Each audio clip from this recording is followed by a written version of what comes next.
made a decision to take some trees down on my property. I can assure you that it is not cheap to do, but it was much better than having a 100-year-old maple come down on my house in that windstorm, which did not occur. So sometimes, there's some pain involved in home ownership that sometimes people forget. And I'd also like to thank all the people that submitted a letter of intent for the board.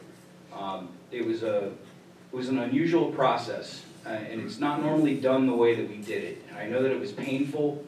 People were wanting to know what we were going to do.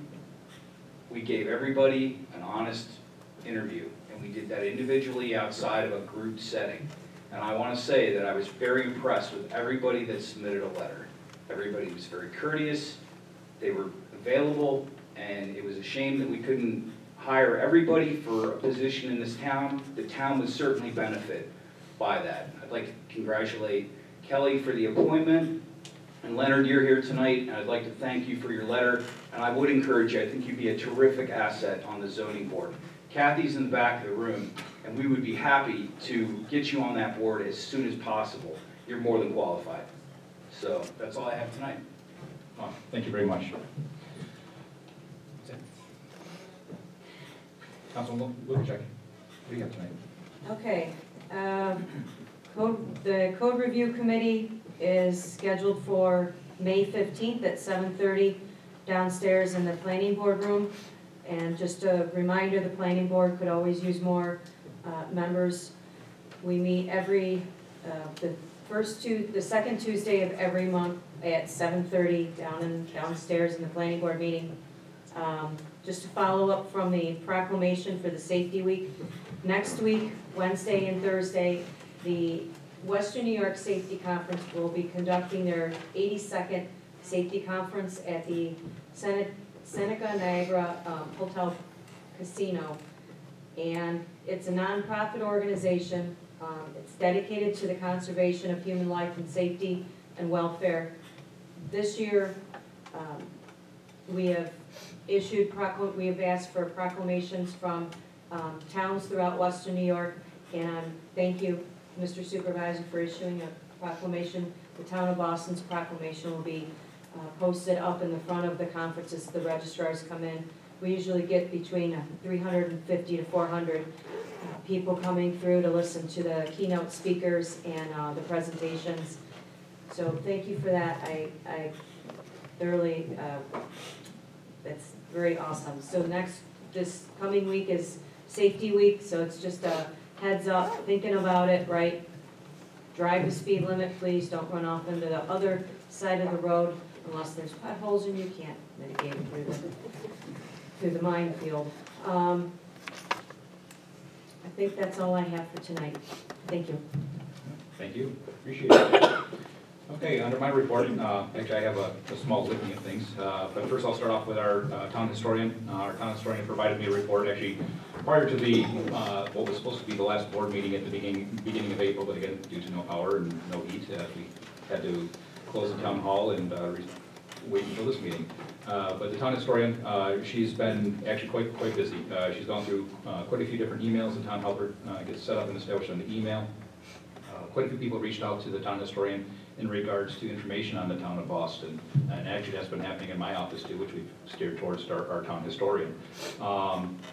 One was that there's a person who's looking for a historical maker program from a program from the Boston, Massachusetts.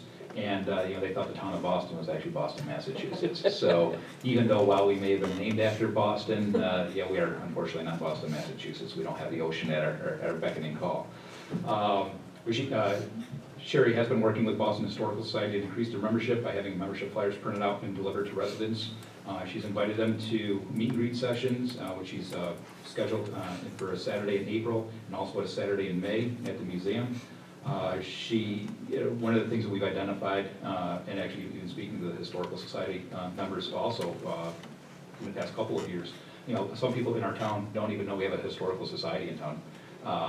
Before, if you hit the rewind button, the Historical Society was a location where Boston Daily used to actually do field trips and other things. So, maybe that's something at some point, we can get that up and going and bring the awareness to the community.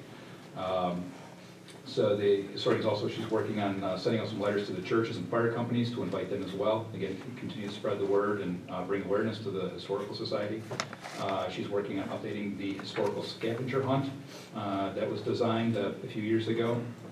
The hunt includes a map of the town, a list of 10 historical sites with descriptions of what happened here in the town of Boston in the past.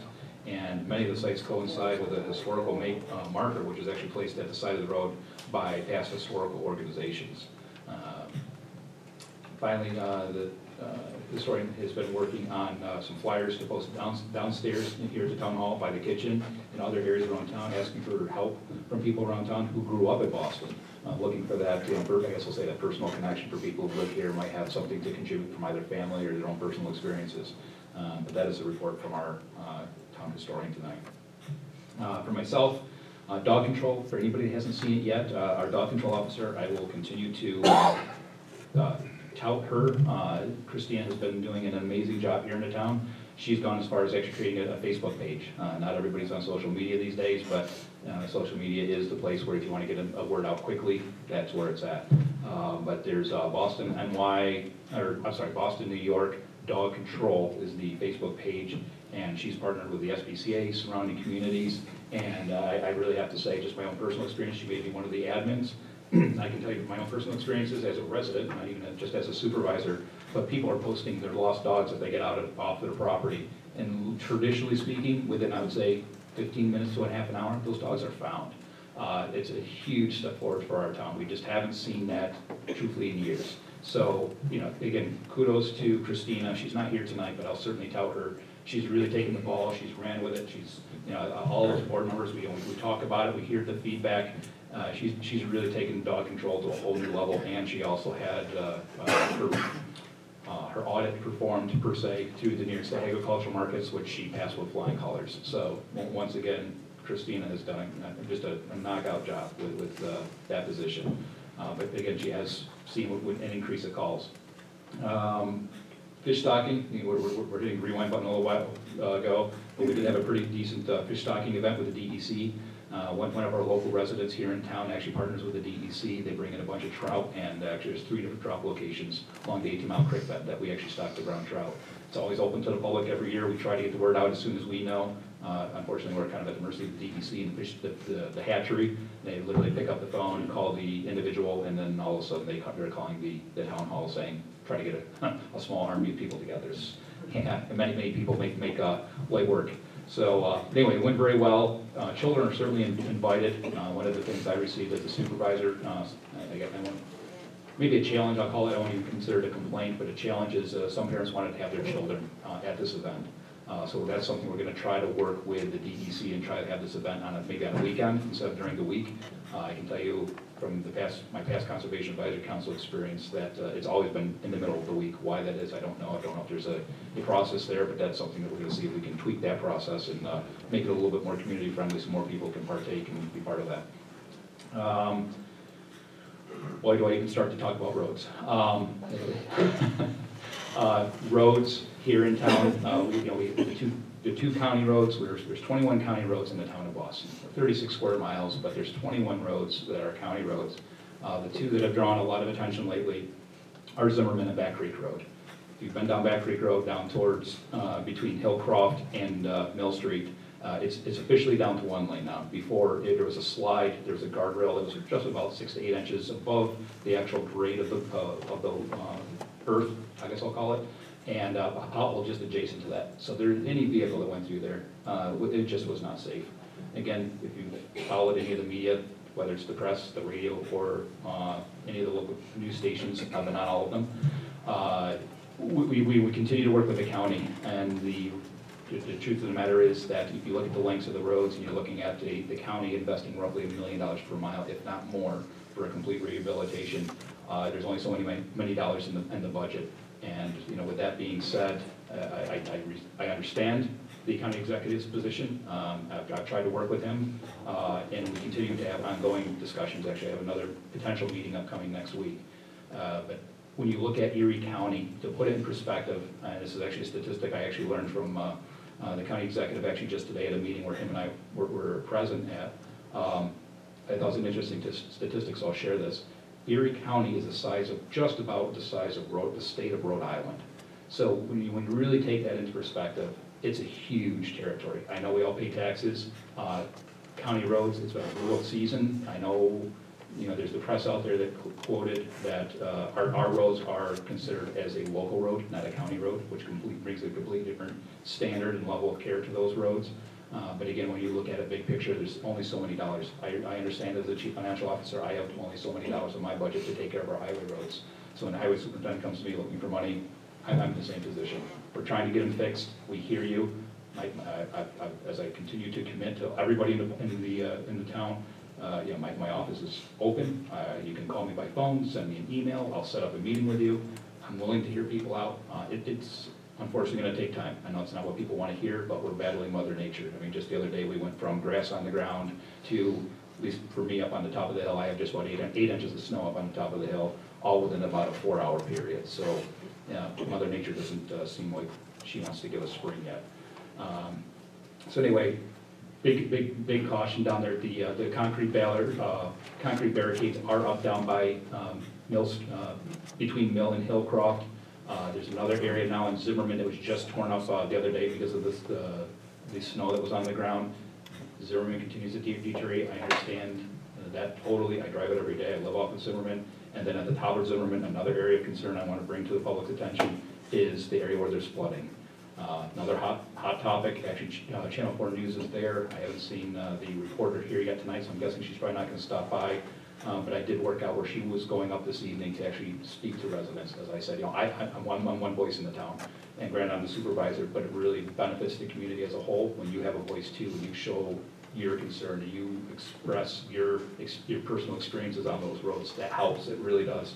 So she was actually going up to the flooded area where just yesterday I was there in the middle of the snowstorm and literally watched the school bus drop off a student. I didn't plan this. It just happened that way. I was going to take some pictures and send them in. And literally the school bus drops off. The middle schooler proceeds to pull off across the double solid line into the other coming lane because of the flooding that was up there and continue to proceed back into the proper lane. It's not safe. It's not safe for us. It's not safe for our children. I get it. I'm fighting that battle, not giving up. It's not a pretty battle, but it's one I will continue to fight, truthfully, all day long. So that's where we're at with the roads. When we're looking at one other thing I do want to bring up in regards to the roads. When you're looking at, just from a statistics standpoint, if you didn't catch the press, a mill and fill costs roughly about $500,000 per mile. When you're looking at what do they call it, a total reconstruction, you're looking at culverts, proper drainage, etc., cutting out the asphalt and going all the way down. Those numbers escalate substantially. They can go between between $2 to $3 million, if not more, per mile. It's not small money. And in comparison, when you look at the town of Boston, 36 square miles, and you look at our budget, 1 mile total reconstruction would eat up more than half our total budget for the year. So again, I understand where the county executive is coming from. I know it's not what people want to hear. I understand they're paying taxes, but we're working on it. We're trying to come up with a plan.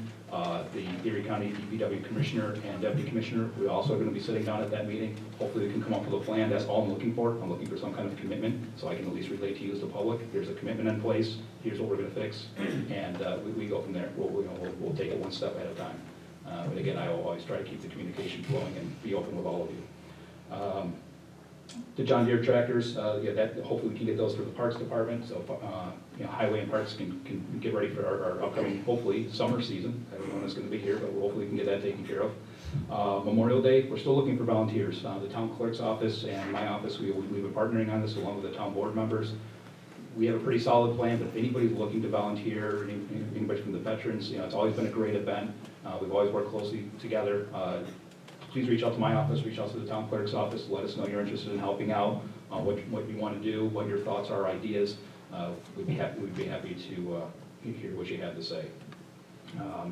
To follow up on a report from the Erie County Comptroller, for those of you that may not be aware, back in early January, if you recall, we, as a board, passed a resolution to bring in the Erie County Comptroller. We've been talking a lot about money tonight. I had concerns for the past 2 years. Anybody that followed me for the past 2 years knows that I voted no twice on a budget. that audit is going to tie into that. I don't have the solid numbers and the data yet. That should be here hopefully within the next couple of weeks, but once that information comes out, it will be for everybody to see. You'll have a clear picture of what is going on, as will I, and I will certainly, as the chief financial officer of the town, I will certainly have marching orders that I will be following. But that is the update for our audit. We just went through and updated our MS4 water audit. MS4 water audit is based on population. That's through community block grants, if you're not familiar with the MS4 water process, but our town is part of that. If you look at, and part of the reason we're there is because of two hills, a valley, and the 18 Mile Creek. If you look at the demographic, the way that the town is set up with the creek bed and then also all the homes, that by population ties us into this MS4 with the grants, some of the grants we've gone into in the past. With those grants, we are, if you will, bound and required to file reports, go out and do random audits, etc. So when you, up on the horizon, when you start hearing the board discussing the possibility of bringing on an additional code enforcement officer, one of the reasons being is that the requirements from the state are, not only are they stringent, but they're laborious, and it consumes time. And that is something that I will, admit that we don't have the capacity under this roof right now to do that. So we need to bring in somebody else, and we'll also give the current code enforcement officer some help when they're not working on the audit. But that is something that we're looking at options, looking, for some creative ways, maybe working with other townships. But again, right now, that is something that we're exploring due to the MS4 water audit. Let's see here. Fireworks, fast forwarding up into 4th of July. I actually had the opportunity to sit down and meet one of the vendors for fireworks. So we're already starting to plan 4th of July. So that we'll get things rolling there. That'll be upon us before we need it, or before we know it. For the windstorm, just kind of echoing what the highway superintendent said. I'll admit I was on vacation when unfortunately we lost power up here. That was an 83 weather down in North Carolina, but we did lose power, and quite ironically, my office was looking at generators for here at the town hall. Well, now we're looking at potentially 2, but the primary is going to be for the highway superintendent. That's the one that needs to happen. I cannot. Our board cannot, if you will, cripple or take away our highway department being operational. So the priority is now shifted to the highway department. And due to that power outage, and like I said, it's kind of ironic that my office was working on this originally, but we've explored options as far as being a warming shelter if something happens. Well, Mother Nature happened. We lost power. We were without power for 3 days. When I was on the conference calls at 4 o'clock in the afternoon with NYSEG, they call it ETR, estimated total restoration. They told me straight out Wednesday it was going to be Saturday at midnight. And I knew we were in trouble. So I was on the horn. I was calling people, trying to get a game plan in place. Of course, we had to end up unfortunately closing down the downtown hall. I mean, the town clerk and other departments, some of them did come in, they were open. But the next day I told people I didn't want them here with no power, no heat. It's not fair, it's borderline, it's basically not legal.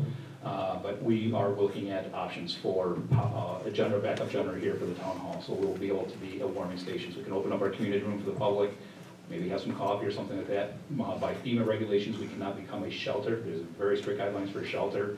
So I guess I'll put that to, I know there's a little bit of a discussion or maybe a misunderstanding that we're going to become a shelter. We can't. We don't have the showers. We don't have the restroom capacity, et cetera. Again, there's very stringent guidelines. So we can look at options for a warming, being a warming area, and again, that will benefit everybody in the public. Let's see here. The nutrition program.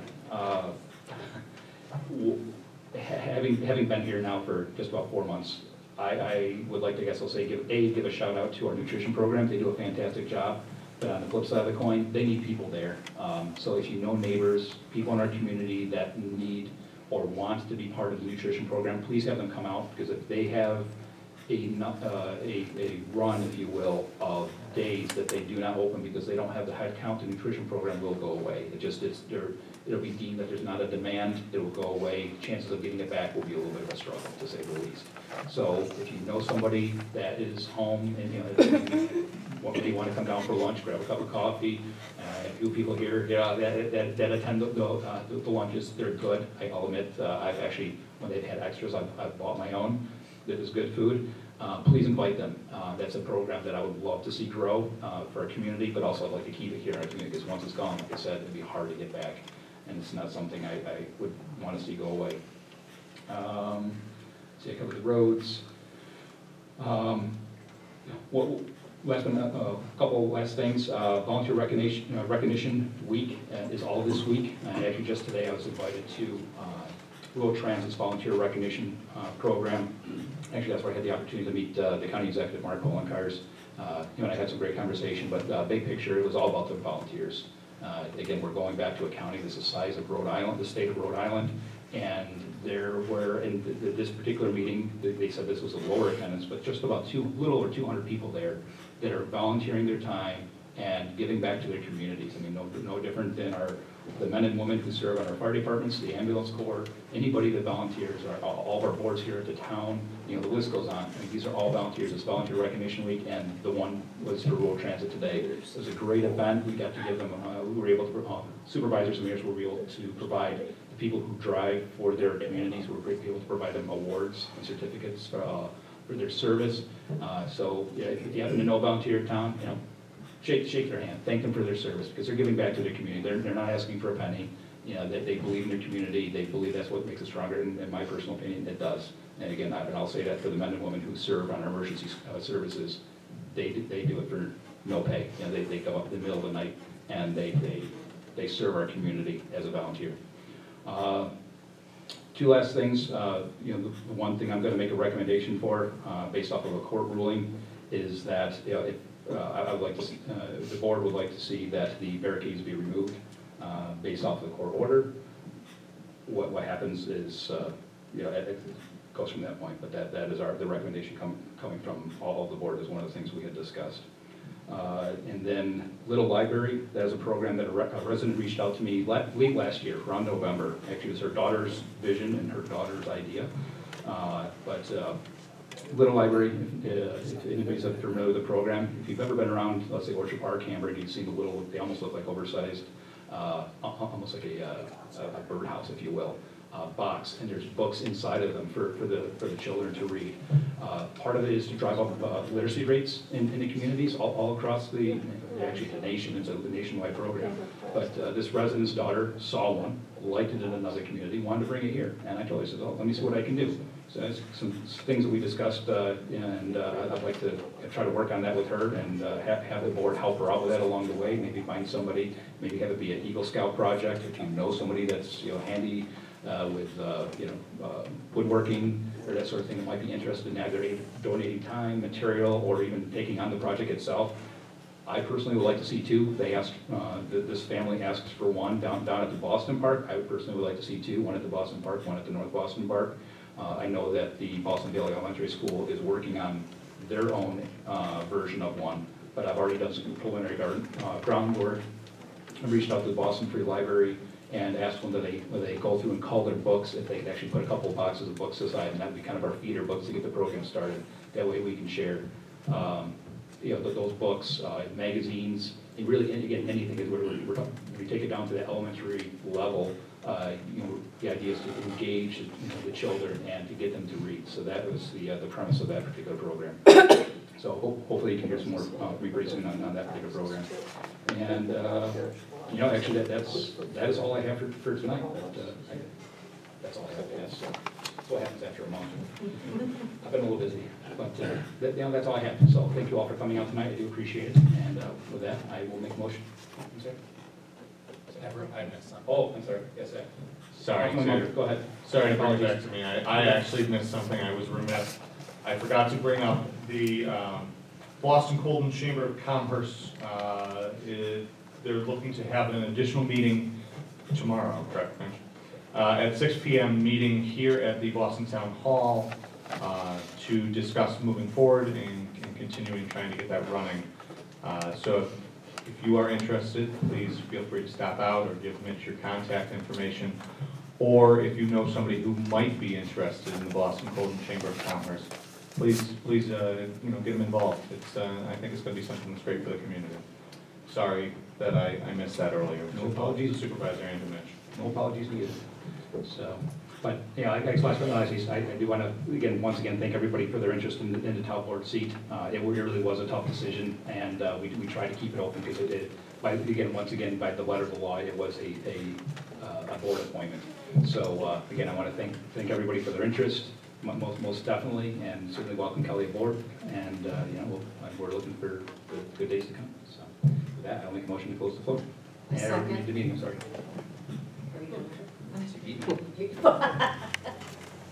Second. Councilman Munger, Yes. Councilman Karakini, Yes. Supervisor Keating, Yes. Councilwoman Lukacek, Yes. Councilwoman Martin. Yes. Motion carried.